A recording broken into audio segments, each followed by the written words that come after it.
feel confident. I feel comfortable. I feel like I can just move through my day without that sense of urgency all the time. And I'm doing work that I really enjoy. It's like a freeing feeling. I haven't felt like that potentially ever. And I've been looking for that feeling in my professional life for a long time. Welcome to the Smart Gets Paid podcast with me, Leah Niederthal. I help women land higher paying clients in their independent consulting businesses, but I've never been a salesperson. My background is in corporate marketing, and when I started my first consulting business, I learned pretty quickly that it's about 1,000 times harder to sell your own stuff than it is to sell someone else's.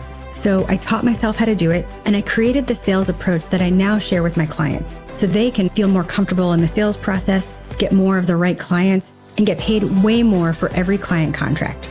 So whether your client contracts are $5,000, $100,000, or more, if you want to work with more of the clients you love, do more of the work you love, and get paid more than you ever thought you could, then you're in the right place. Let's do it together. Thanks for tuning in, and don't forget to rate, review, and share.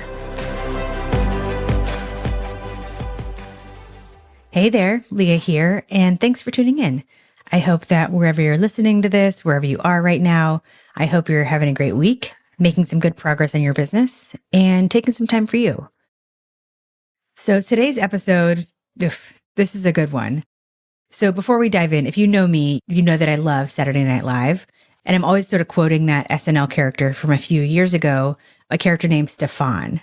And if you know Stefan, you know his classic line. He goes, "This club has everything." Okay, well, really though, this episode has everything. There's building a business. There are real business development strategies you can learn. There's having to figure out what to do when your industry is decimated by the current administration. And there's also overcoming what we call head trash and learning how to put yourself first and building a business you truly love. So, see what I mean? This episode has everything. I'm talking with Joanne Sonenshine, who's a consultant who works at the intersection of global development, social impact, and fundraising. And on paper, you'd think, she's got this all figured out because before she started her current consulting business, she started and sold a successful company. And she's been working in this space for years. She's done amazing work. But what happens when you leave the safety of a company and suddenly it's just you? And when it's no longer about selling on behalf of an organization, but selling yourself. This conversation with Joanne is about what it looks like to keep going, to relearn how to sell, how to get clients, to learn how to value yourself, to unlearn the head trash that had held her back, and to learn how to build a business that actually serves you, and how to do all of that while your industry is crumbling and still emerge as a leader. So in our conversation, Joanne shares how she shifted from overgiving and undercharging to confidently owning her value, and how she moved from feeling like every opportunity was an emergency to actually finding peace in her business. And I think maybe most powerful of all, she shares how she stopped trying to prove herself and started building a business that actually felt like hers. Her story is truly inspiring, and I'm so excited for you to hear it. So take a listen to my conversation with Joanne Sonenshine, and at the end, I'll come back and share a lesson that you can apply to your business. And then hopefully someday soon, you'll partner with us to help you build your consulting business, and you'll come back on the podcast and share your story. Enjoy. Joanne, thank you so much for being here. I'm so happy to be here, Leah. Thanks so much for asking. Yeah. So let's start at the beginning. Joanne, why don't you tell the good people who you are and what you do? Sure. So I'm Joanne Sonenshine, and I'm currently an advisor to companies that have a presence in the global south or emerging economies. And they're investing in some sort of sustainability or social impact program and are looking for co-investment. So I advise them on where to find it, how to navigate the process, and essentially how to make their projects fully funded. So are your clients the beneficiaries or the funders or both? So my clients are the funders, but they're corporates or companies that are supporting beneficiaries, either in their supply chain or through investments in infrastructure. I used to work with the beneficiaries quite a bit. That was my professional history. But On the reverse side, the companies are really the ones that are making the investments to improve scenarios in these places. And you said that was your experience, your career. What were you doing before all of this? So I am a development economist. This is what I was trained in. And I started my career in finance. So I was actually a bond originator and I was helping companies raise money, which is what I'm doing now, but in a very different way. And then I segued into policy and then helping support nonprofits in their fundraising journey. I actually started a company called Connective Impact in 2011 that was designed to help those organizations, the beneficiaries, as you call them, receive funding and kind of match with funders in the Global South exclusively. And I exited that company late last year. But all throughout that process, I've always consulted with companies or with organizations that are also investing in these places. So coming full circle and coming back to my roots a little bit and really just focusing on the corporate side. I love how you came from like an academic perspective and moved to the very practical application of it. Oh, that's great. So Joanne, talk to me about how did we come to work together? What was going on in the business that sort of brought you into my orbit? Yeah, so I've been a longtime podcast listener, actually. I've listened to your podcast maybe since the beginning. I don't know. I think I've listened to every single episode. You're a podcast OG. Amazing. I am. I am.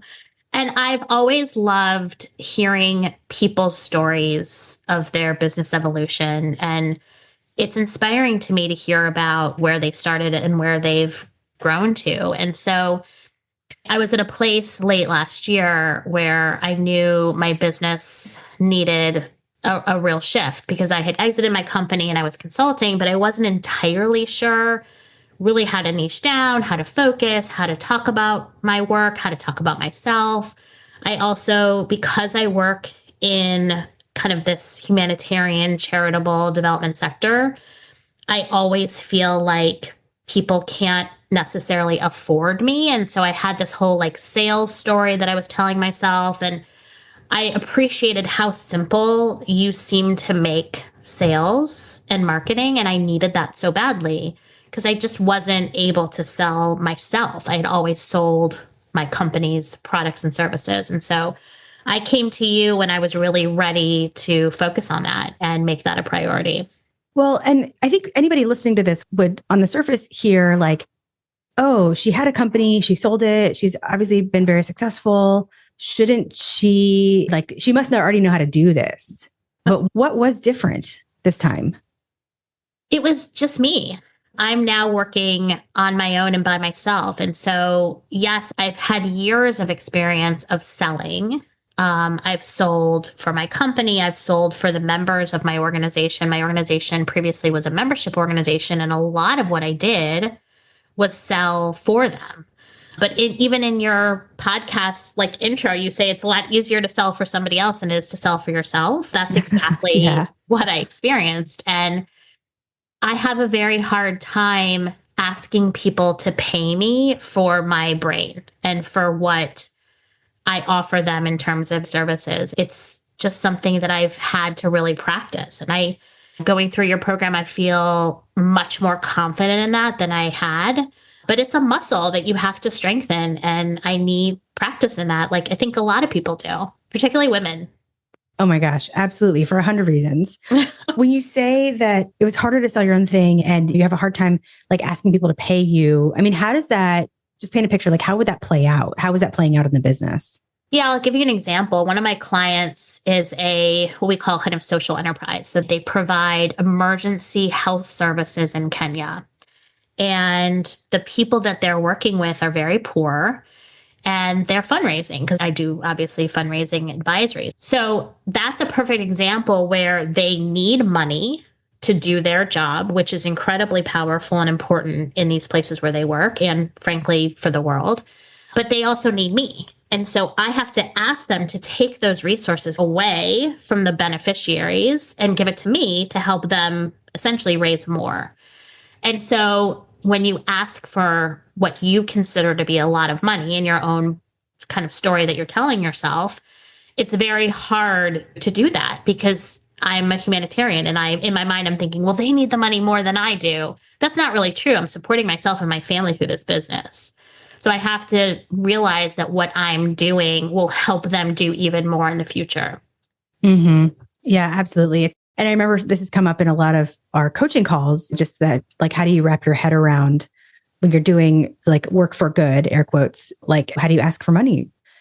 Well, I mean, one thing I will say in those coaching calls that was really helpful to me is I would always say to you, I want to just like give this away. I just want to do all of this for free. I want to just do good and and you would be really clear with me. That isn't a business. That isn't actually going to be a service that's going to help these organizations, because what they need is they actually need my help and my advisory.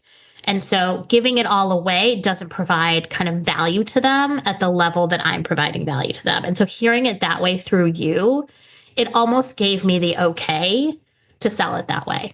Yeah. Yeah. Well, I'm glad that was helpful. Yeah. I mean, it's a big mental shift. But I also, if I could just share with the listeners, you and I had a lot of conversations about giving away a lot of value. Do you remember you remember those Oh, yeah, conversations? for sure. Yeah. And to what degree is this whole, like, giving away so much value or giving away so much for free? How does that sort of play out in this?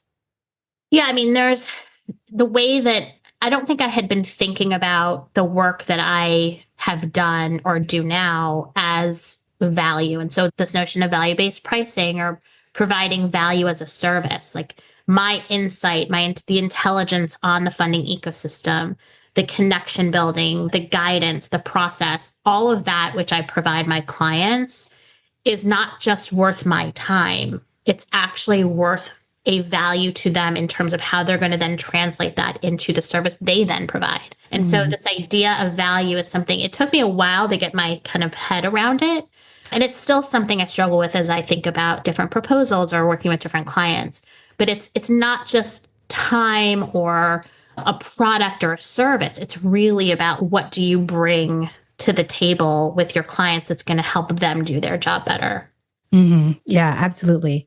Well, so let's bring us up to speed on where things are right now. And then let's talk about how you got there and what helped you. So compared to where you were, mentally and in the business, how are things different? What's changed for the better? It's been such a massive progression for me. So number one, I feel like I have a good sense of what my services are. Whereas before I was just almost like holding my hand up and saying, I'm available however you need me. I've been able to really think about the value that I provide in terms of almost like buckets or chunks or whatever you want to call it, but like very clear, distinguishable service areas. And I've been able to wrap some much higher pricing around it than I ever have before, even when I was running my company. I'm charging at a level that I haven't charged before. And I probably am still undercharging, let's be perfectly honest. But being confident in that and wrapping it in this idea of value-based pricing has been a massive transformation for me. So that's one. Two, because there's been quite a shift in my sector politically. I live in Washington, D.C., and so I'm surrounded by kind of what's happening in the foreign aid sector. I've had to really focus on, how I want to use my time. And one thing that you've taught through the academy that I absolutely love and I think about every day, there's two things. One is this idea of making it so.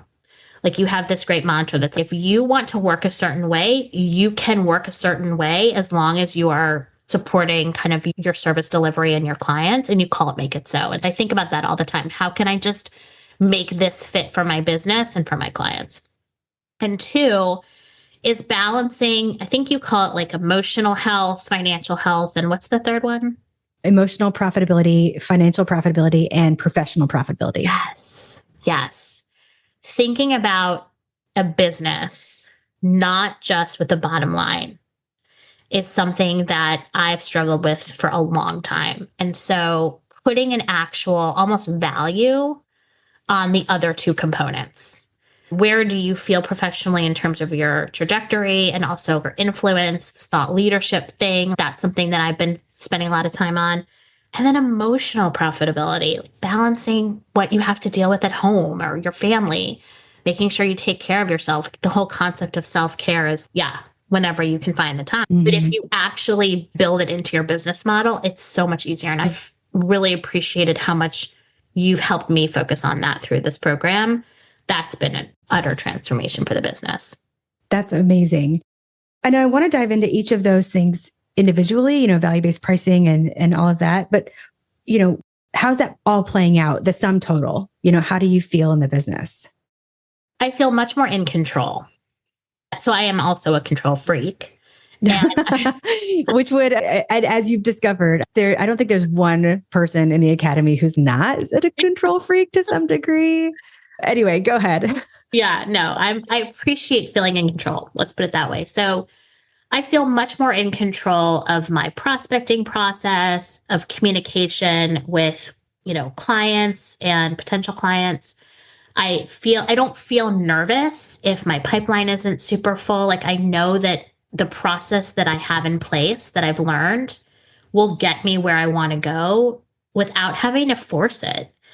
And, there would be times in the past where if I didn't have business coming in, I would freak out and get really nervous. And then that control freak side of you starts to kind of almost overcompensate and then you make decisions that aren't actually right for your business. Whereas now I can just sit tight, do my process, do my shoulder taps, do all the things, and know that it will play out the way that it should. And it's just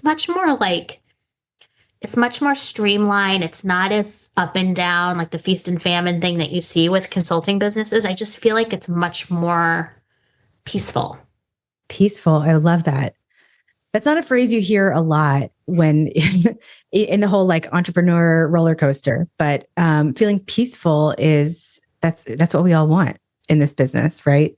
Yeah. Let's talk a little bit about the 3x profitability, and which is, if you haven't heard me talk about this before, you can't just think about money, right? There are 3 types of profitability. You could picture like a pyramid. There's financial, of course, money. Professional, are you doing the work you love with clients you enjoy? And emotional, are you having fun? Do you have time for the things and people that matter? And you spoke to this a little bit, but in what ways has that played out, or have you integrated that into what you're doing now? I had always thought about my business growth in terms of the financial bottom line. Maybe I sprinkled some professional profitability in there. Which also must be a little difficult when you are, as you mentioned earlier, working with people where you feel like taking any money whatsoever is a wrong thing to do. That must have been an emotional struggle for you. Constantly. I totally burnt myself out. And it was a cyclical challenge that I couldn't figure out how to overcome because I could never get there to that financial level that I wanted to be at or felt like I needed to be at because of the challenge of not pricing myself at the right level or not being able to charge high enough. So having a process in place where I know that I will get there financially and I don't have to almost push myself to think about it all the time, that's where the peaceful thing comes in. But then adding in the emotional profitability, I've always picked a word of the year. And like my word of the year last year was balance. Well, that was a total joke because last year I almost killed myself trying to get to where I thought my business needed to get to. And I didn't get there. And so between that and like family stuff, I completely exhausted myself. So this year going into the academy, knowing that I had the space to reach kind of financial profitability according to the sales system.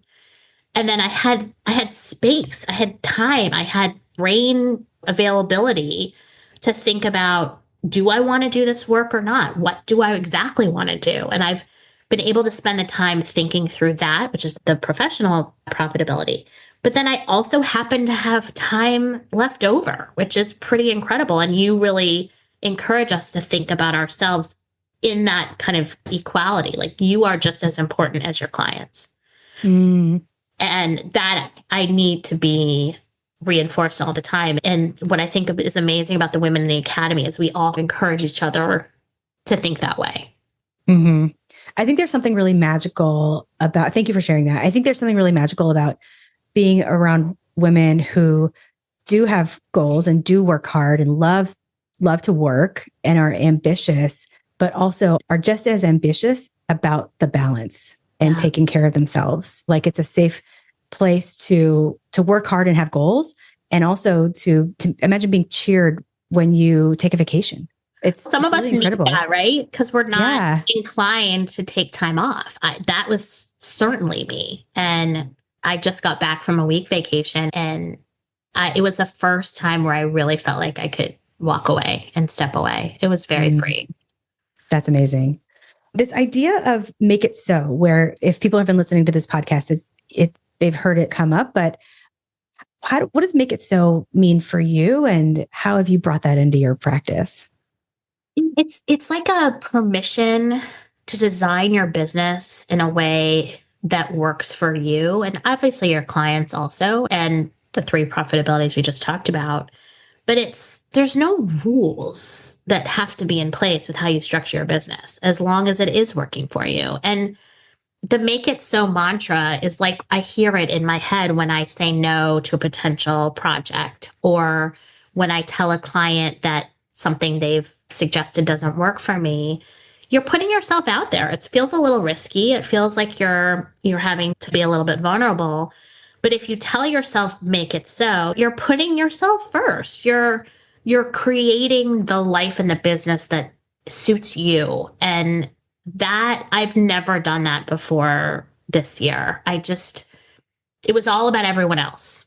It was about, I'm here to change the world. I'm here to make the world better. There's so much need. And that is true, but that's not going to change overnight. So in the meantime, I have to design my day to day and my efforts with my business so that it suits me and my family and what I'm trying to do. So the make it so mantra is like, you make it so. Design the way you want to work. And you sent me this lovely little poster when I finished like one of the sessions in Academy, and I have it hung right above my desk so I can see it all the time.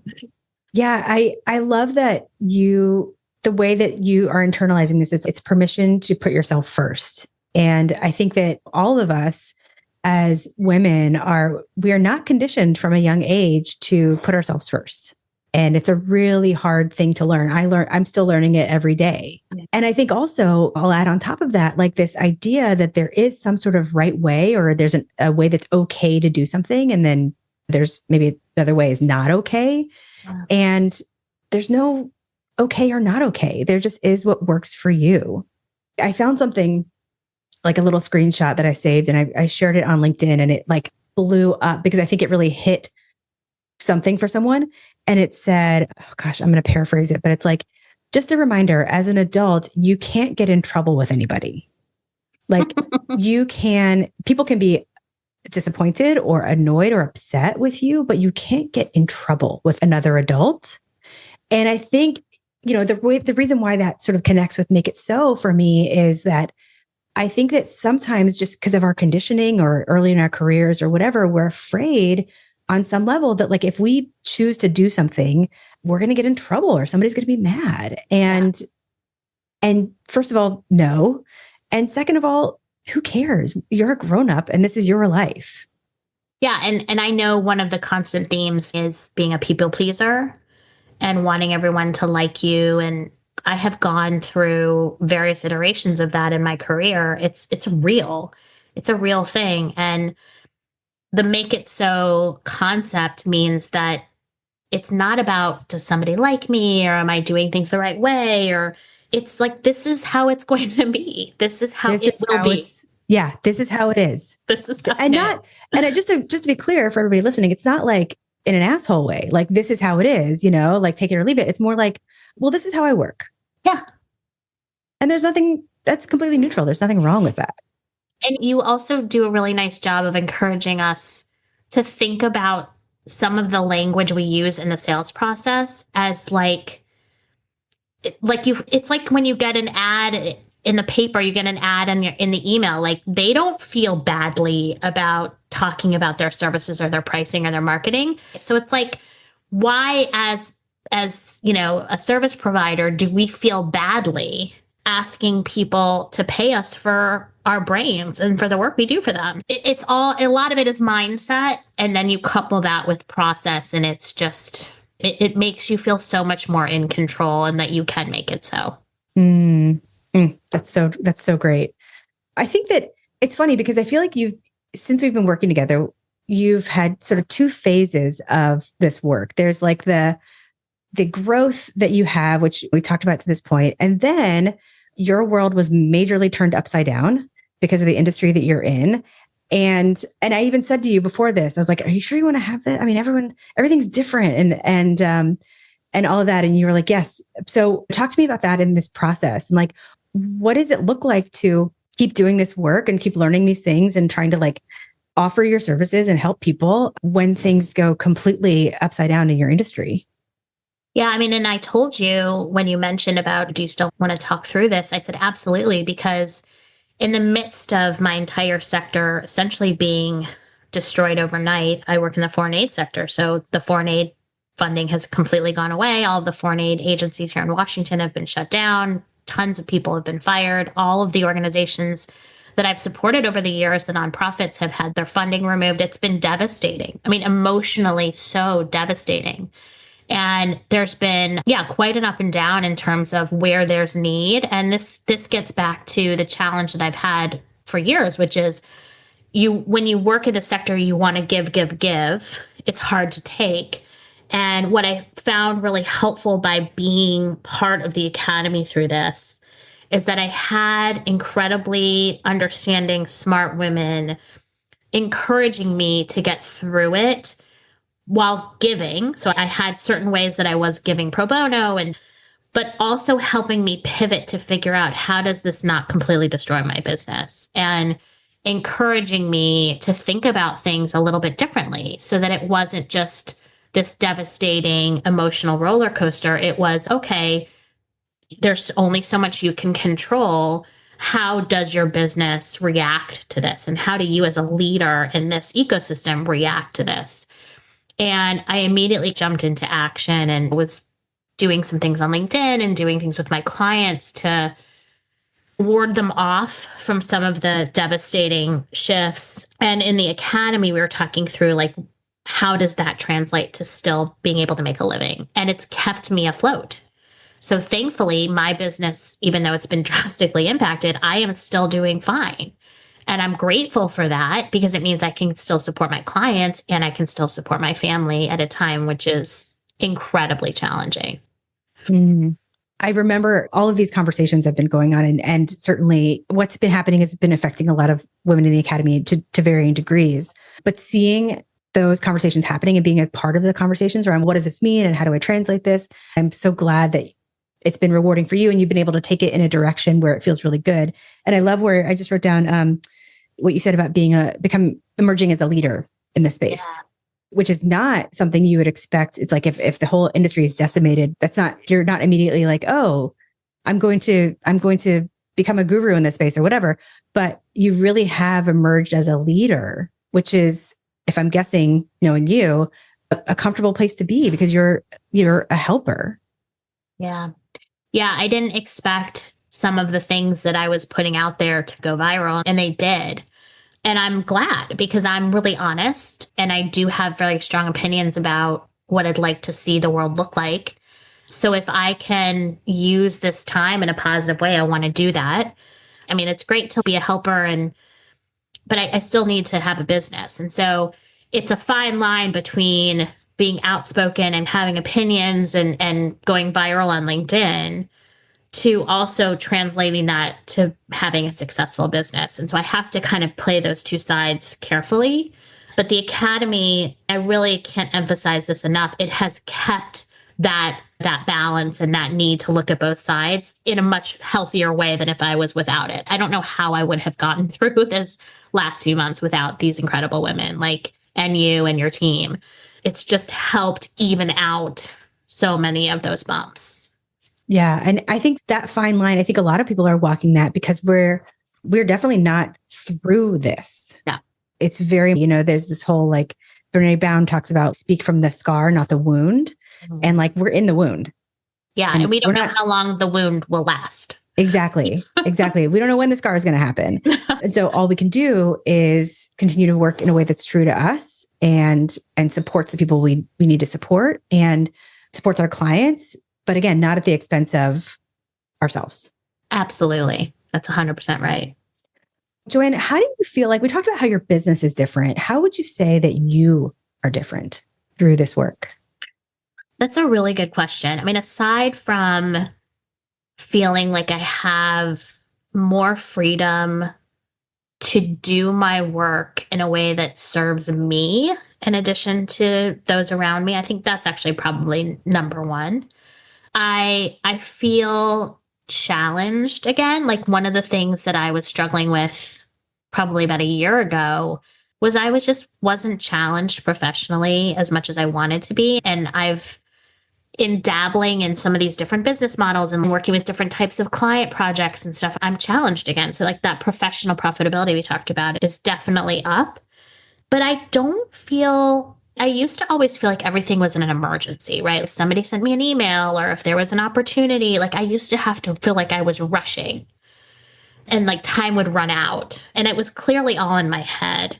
And I have definitely settled down in that I know, like we talked about before, like my processes are in place. I feel confident. I feel comfortable. I feel like I can just move through my day without that sense of urgency all the time. And I'm doing work that I really enjoy. And I'm still helping people, but I'm helping people in a way that I also am helping myself because I'm challenged and I'm excited. And I can look towards what the future holds in some of these projects and feel invigorated by it in a time that's pretty difficult. So that's exciting and that's really encouraging. So I'm really thankful for that. That's so amazing to hear. Can I tell you how I think you're different? Sure. Love to hear that. I did not prep Joanne for this. Because what I've been observing is, I mean, clearly you are exceptionally smart and driven, and all of those things existed already. What I've seen is that you're so much more confident. I think you second guess yourself less. Would you say, that's just total outsider's perspective? Is that, I'm not saying confident. I don't mean confident in the work. That was Right. You mean always confident there. in like myself. In running the business, in driving the business. Is this true or not true? It's very true. And it's confident in running and driving the business the way that I want to deep down do it without caring or second guessing or wondering what others might think. And that is very new. And I've been doing this a long time. What does it feel like? What does it feel like to feel that way? It feels great. What's to have that new feeling? It feels really good. It's like that we talked to, it's like a freeing feeling. It really feels like an opening up, like a shackles come off analogy. I mean, it does feel that way. And it feels like I just have space and it's delightful. I haven't felt like that potentially ever. And I've been looking for that feeling in my professional life for a long time. What do you feel like keeps women from having that? I mean, I know that's a big question, but what kept you from having that before? So in my mind right now, I'm hearing the words of having a lot to prove. And I've always felt like I had to prove myself and prove that I kind of belonged or that I was working in the right environments with the right people and that I was deserving of the circles I was working in or the work that I was doing. There's a lot of that, of feeling like you have to prove yourself. And I'm a mom and I'm an only child. I've got like parent stuff. So I've always had to kind of balance like pleasing all these people and doing it all the right way. That's the challenge of the modern day woman for most of us. And if you start really caring less about how good it looks or how good it seems to other people or whether you're deserving of XYZ and you really focus on what's in front of you and the outcomes, the rest of the stuff doesn't matter. And I think what's going on in our world right now, it just reminds me at least that like the stuff that matters is what's right around you. And the rest of the stuff we have little control over. So I think this confidence is really about that is let me just control what I can, move forward the way that I feel comfortable and do the best that I can and not feel like I have to prove anything. The freedom from having to prove yourself is, I can imagine, just an incredible weight lifted. Yeah. Yeah. It's not something I had expected I would feel just by going through this program because I thought, I saw it as like more of just a sales and marketing program, not so much like an individual growth program at the same time. And it has been. It really has been. I'm so glad. I have chills right now. I have chills. Joanne, fill in the blank for me on this one. So I almost didn't work with you, or I almost didn't join the program because I have joined a lot of programs in my day. I've joined a lot of women only programs. I've joined a lot of sales and marketing programs. And I almost didn't join because I thought this program might be similar to those in terms of the women who participate in those programs who are just maybe at a different point in their life or in a different kind of career or think about their career differently and might have different types of jobs. And it's just a different environment in these other kind of women's groups. And I've joined so many that like some of my friends and colleagues make fun of me that I'm like a perpetual joiner and then I like quit. So I think that was the one thing I was most concerned about. And that is the opposite of these amazing women. They're just what I was looking for. Yeah. Oh, I think it's the best place on the internet. And yeah, it's so hard to know when you get into a group. Is it women who are doing this as a side hustle? Is it women who are, like you said, at different stages of their career? I tell everybody who is considering the program, I mean, everyone's a grown-up here. Yeah. And I don't have to say more than that. Yeah. And I think that translates into smart, challenging intellectual conversations, which I have not found in any other kind of group program. And this is just a completely different experience. Yeah. Thank you for saying that. Yeah. When you think about where you were maybe a year ago, what would you say to someone who's in that place, that position you were in back then? What would you say to her?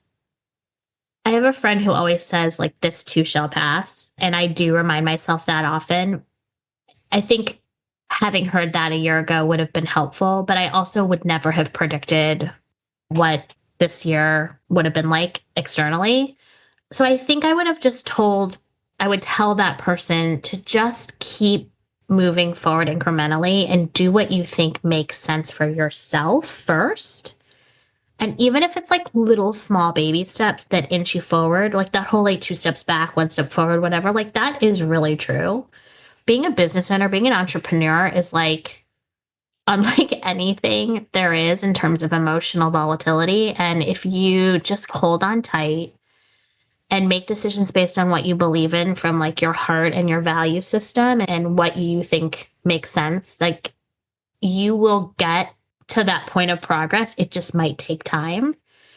And I also would say, Sheryl Sandberg said in Lean In something about career ladders being a fallacy, which is something that I've really taken heart to. And it's more like a jungle gym, right? So like you might climb up and then back down and then over to the side. And then you try something different over to the other side and then you fall. And then, that is not only is that business, but that's life. And I would tell whoever's in that position, you might have to make a couple shifts on the jungle gym, but just keep climbing and you'll get to where that next safe spot is. I love that. I love that analogy. Joanne, where can people find you? So I'm on LinkedIn, Joanne Sonenshine on LinkedIn. I'm pretty active, so please feel free to message me there. My website is joannesonenshine.com. And I would love to hear from anyone who's interested in chatting about any of this. I love meeting new people, so feel free to reach out. Joanne, thank you so much for coming on here, for sharing your journey. I know it's going to be really meaningful for a lot of women. Thank you so much for having me and asking me. I appreciate it. Right? That had everything.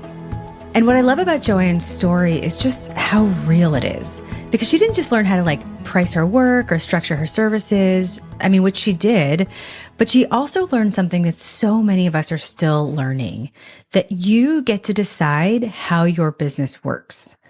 And for a lot of women, a lot of us, especially those who've been in spaces where we've had to sort of prove ourselves or play by somebody else's rules, or we inherited this huge, structure, that's a radical idea.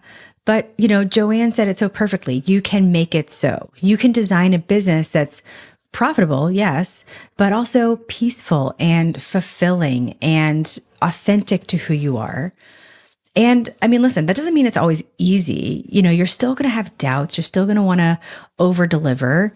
You might still feel that twinge of guilt or awkwardness when you say your price out loud and it's higher than you've charged before.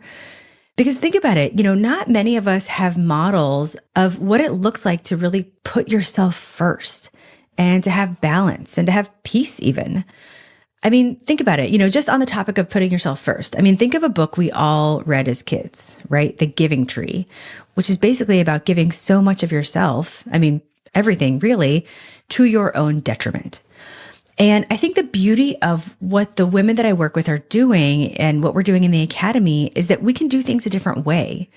Like this generation of entrepreneurs, the one that we are in right now, we can have a business where we come first and we can make it so. And that's a privilege that we get to do as business owners. And the more you show up and the more you practice, really standing in your value and putting yourself first, the more you can build a business that feels like home. So if Joanne's story resonated with you, I know she would love to hear about it, and I would love to hear about it too. I would love to know what spoke to you in this episode. So write down some of your thoughts or insights and ahas and post them on LinkedIn and tag me, and I'll give you a signal boost. I love seeing women who really take things to heart and really think about how it applies to them, right? So take a minute and do that, and I can't wait to see it on LinkedIn. And as always, thank you for listening, for sharing the podcast, and for bringing what you learned here into your work. Whether we work together directly or you're tuning in as a listener, it's an honor to be part of your journey. So remember, you have the ability to make it so. You have the ability to build a business that feels like you and feels like home. All right, I'll see you next time.